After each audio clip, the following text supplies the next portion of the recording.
Hello friends, मैं हूँ अनी और आज मैं देखिए मेरी एक खूबसूरत सा फ्लावरिंग प्लांट लैंटाना को लेके आपके सामने आई हूँ। देखिए कितना खूबसूरत कलर में है। ये बहुत सारे कलर्स में मिलते हैं।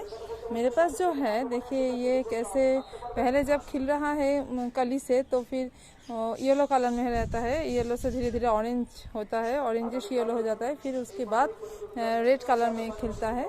तो ये फ्लावर बहुत ही खूबसूरत है और पूरे साल तक ये फ्लावर देता रहता है। पर हम ये विंटर के टाइम थोड़ा सा कम हो जाता है। यूँ तो जो जंगली वैरायटी होता है, देखिए आप सबको तो शायद ये फ्लावर आपने सब देखा भी होगा।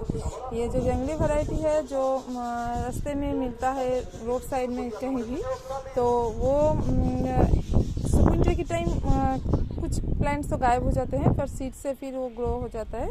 पर ये वाला प्लांट पूरा साल तक फ्लावरिंग करता रहता है।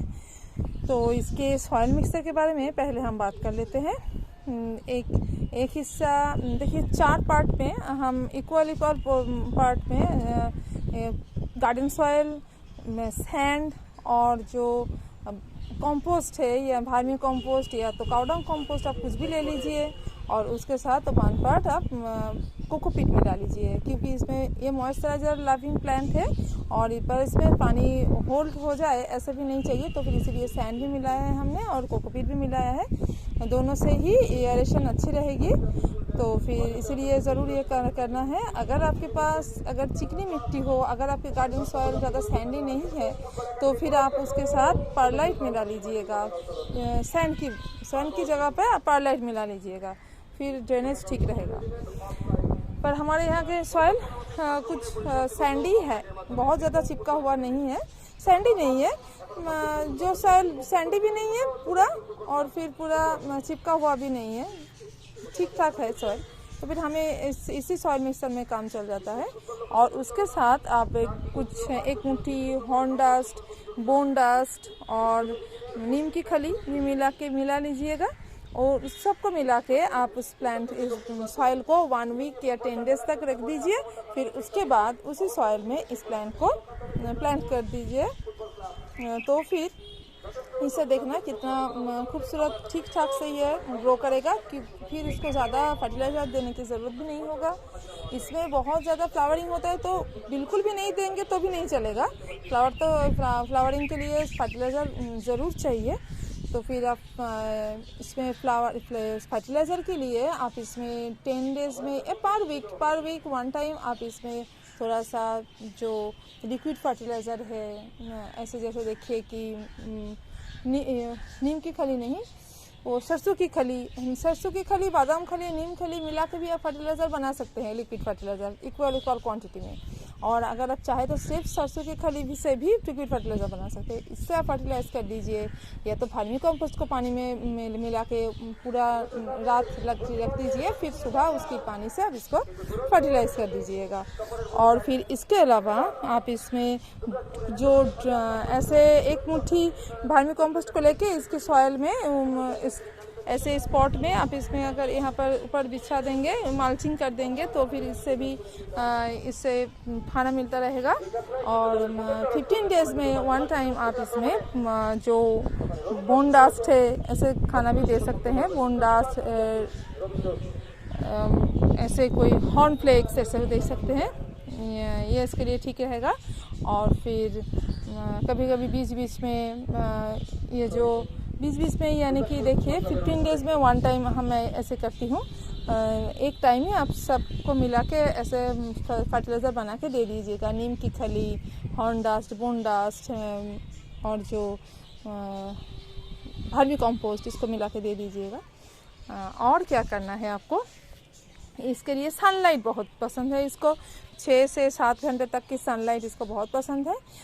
पर देखिए मैंने देखा है कि गर्मियों में मैंने तो पहले इसको नहीं लगाया था, तो बहुत ज़्यादा गर्मियों में इसका हाल थोड़ा सा बेहाल हो गया था। इसका लीव्स जो है ये कुछ बर्न हो रहे थे। तो फिर बहुत ज़्यादा धूप में नहीं रख सकते हैं।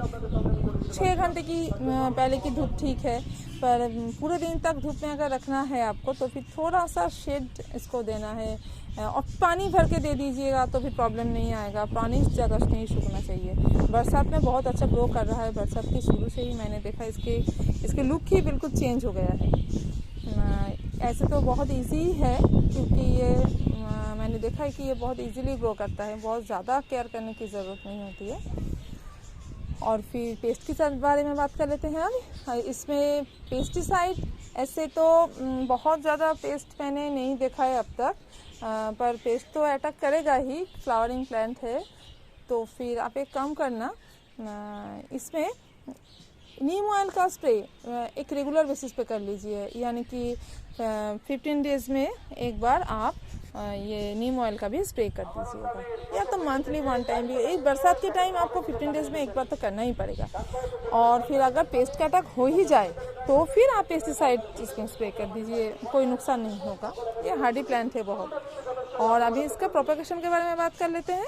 आप इस प्लांट के छोटे छोटे स्टेम कटिंग लेके, अब अगर सैंड में, या तो सैंड और कोकोपीट का इक्वल क्वांटिटी में एक मिक्सर में अगर आप इसको प्लांट कर देते हैं स्टेम कटिंग को, तो फिर इससे नए नए प्लांट खूब बहुत इजीली ग्रो हो जाएगा।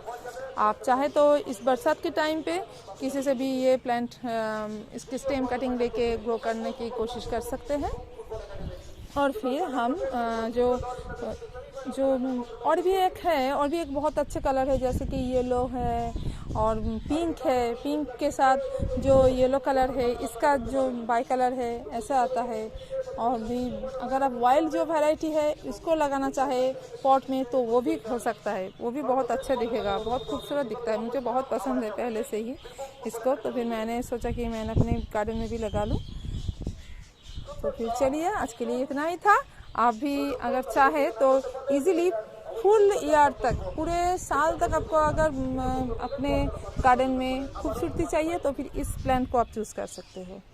ये प्लांट और भी कुछ है, मैं इनमें भी एक वीडियो ज़रूर तैयार करूँगी कि पूरे साल तक फ्लावर करता है ऐसा कौन सा प्लांट है, कौन से प्लांट है।